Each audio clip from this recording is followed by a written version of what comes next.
Hey y'all, how's everybody doing? Um, I'm Pandy of Pandy's Hair Candy. Welcome to my channel. If you're a first time visiting, welcome. If you're a return visitor, welcome. I am new to these YouTube streets, so I by no means pretend to act like I'm this or that. I'm just me. I'm a random TV viewer and newly transitioned naturalista. I like to get on here from time to time and observe other people's lives and, you know, just kind of observe from afar. So, anyway, today I'm going to be talking about the Iyanla Fix My Life series. Sorry, y'all, I'm looking at my notes.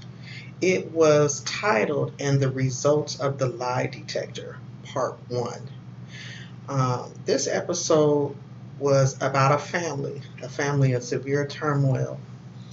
The mother, whose name was Yvonne, the father, whose name was Monzel, and then there were three sisters involved: Nicole, Whitney, and Brittany. Um, Miss Iyanla clowned her a little bit about that because she kind of let her know she didn't get very original with the girls' names. But in any event, the episode starts off with Nicole, the oldest sister. I guess she decided to contact the show because she wants to get some sort of resolution popping off with her family, because this, of course, has divided the family. Apparently, the mother, Yvonne, Miss Yvonne, has told the girls throughout their life that they were raped and molested by their father. She's a 53-year-old black woman. She has three girls. Apparently, she was married previously, but the husband was always at work. So she was lonely, and during the time that he was at work, she hadn't been intimate with her husband for approximately 4 months. So apparently, Mr. Monzel tried to holler, and back then, she decided to cheat. And in the midst of her cheating, she became pregnant with Nicole. Of course, she didn't want that. She was married to the other man. Therefore, of course, she didn't want the baby. But nevertheless, she had the child, and she came out to her husband. Her husband was willing to overlook her infidelity and assume responsibility for the child, and he really didn't want her to come out and let no one know that he wasn't the father. Well, needless to say, she didn't go along with that narrative. She decided that the child should know who her father was. So I'm assuming, although I don't think they said, but I'm assuming that particular relationship didn't work out. She decided to go on with Mr. Monzel and maintain a relationship and have the child. Moving on,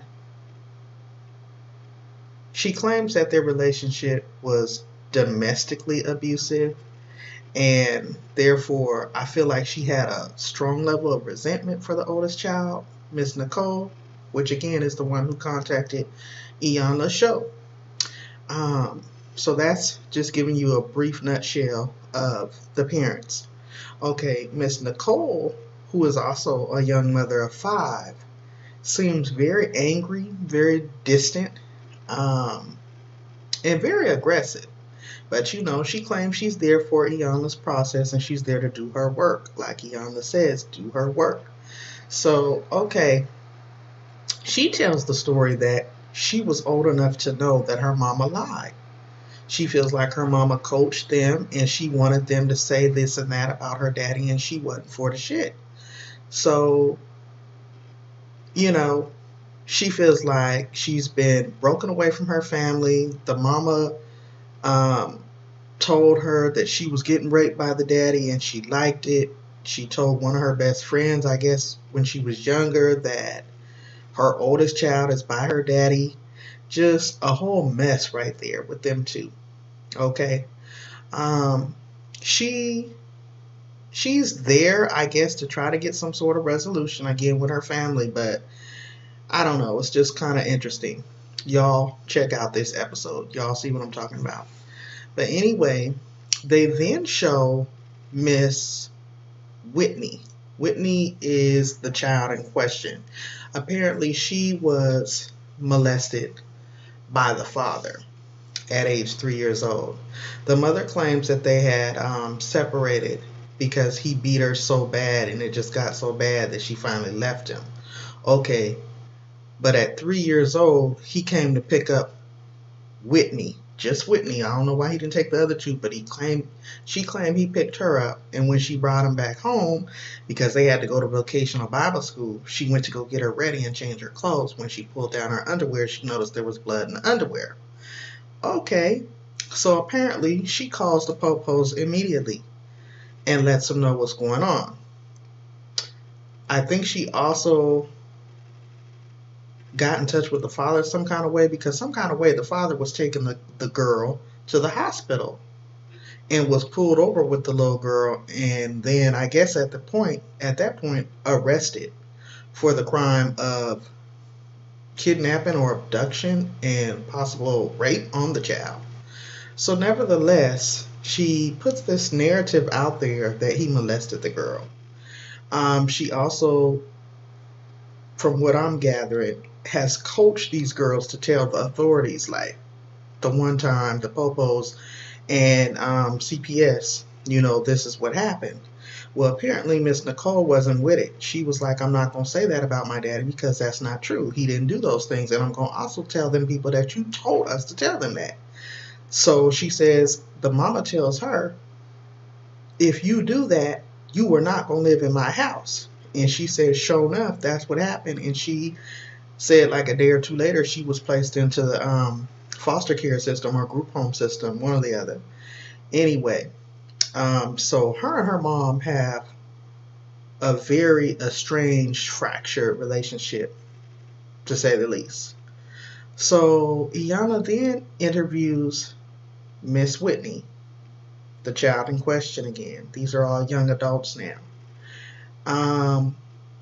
First of all, prior to that, she brings Nicole and Whitney together outside, and it's just instant confusion. Apparently, they got into it a couple of years ago, and Whitney feels like she don't want to F with her sister because apparently Nicole ran up on her and squared up on her while she had her son on her hip. And she just feel like, I'm done with you. I don't even recognize you. I think she said she's dead to me. So, boom, that relationship is fractured, okay? She takes her inside to kind of get her perspective on things, and she says, I'm team no one. I was too young to know what happened. I know what was told to me about what happened, and I know that I've always had to fight with this particular sister. Speaking of that, they didn't show too much of Brittany, which is the other sister. I didn't hear nothing about molestation. I didn't even really hear her piping up too much when the other sisters was going at it. But anyway, I digress. She was just sharing her perspective on why her relationship was strained with her mother, not necessarily with her mother, but with her sister Nicole, her big sister, and how it's always basically been strained. They get into the truth room, Iyanla talks. She has them go through exercises and just try to identify, what she expected to get from this whole process.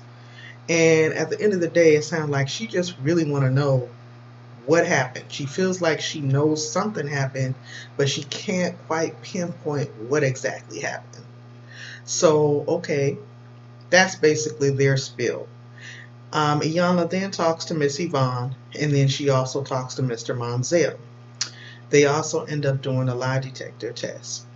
I believe the lie detector person is initially asking the parents, the mother in particular, did you lie? Did you coach your children to say that they were molested by their father? And likewise with the father, he is questioned and asked, have you ever, inappropriately sexually touched your daughters? So basically, that's where episode 1 begins, with the results of the lie detector test. This is a good episode, y'all. I'm just like, wow, it's so touchy, it's so strained, but I'm pretty sure it's going on in households across the country that, especially in the African American community in particularly. I can't really speak on other communities because I'm not of another race. I'm an African American woman, but I do know that this does go on quite frequently. I've seen it growing up. I've talked about it with friends, and it does go on. And unfortunately, I was born in the 70s. So when we was coming up, this stigma of what goes on in this house stays in this house, it's out there. And so I commend the young lady Nicole for contacting the show and wanting to get this out there and talked about. I really hope that this family can get some kind of closure, and move past it. But I'm totally going to be a little blown away and floored if, in fact, it is proven that the mother lied and made this whole story up and, forced this lie on these girls all these years and damaged that whole dynamic between a father and daughter, because a father is the daughter's protector. A father is going to shape and mold you as a young lady on how to interact with men in the course of your life. So it's just crazy. But anyway, that was my review, y'all. I hope you guys enjoy. Again, don't forget to share, like, comment, and subscribe to my channel. And I'll have more reviews to come in the future. All right, y'all. Have a blessed day. Thank you.